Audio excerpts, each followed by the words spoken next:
one of the striking ways in which Western democracy is not adaptable is the hold of the main parties. You know, over that 100-year story that I tell, of course the parties themselves adapt in extraordinary ways. Political parties turn out to be almost the most adaptable institutions in democratic life. But the system itself doesn't seem very good at creating space for new parties. It's incredibly hard, particularly in two-party systems, for new parties to come in. And certainly part of the impatience, the anger, is fueled by that. The same parties, you feel it all the time. You feel it, you know, Britain, which I know best, people's incredulity that the same parties are the ones that you have to choose between. So in Britain, since I've been talking about this book, it's great to come to the United States because no one's going to ask me about this, so I'm shooting myself in the foot here.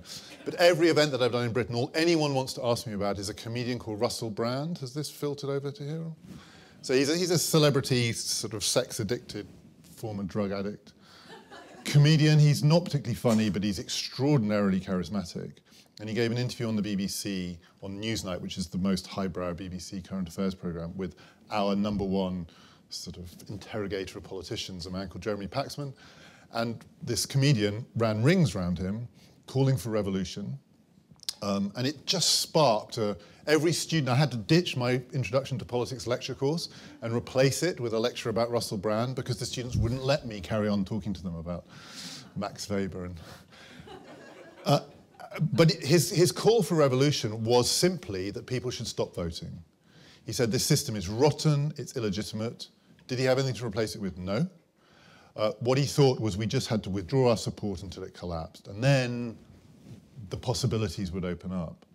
And again, in any crisis, there are always charismatic comedians who are able to tap into anti-democratic sentiment. But it was striking in Britain that this struck such a chord, and across Europe, actually.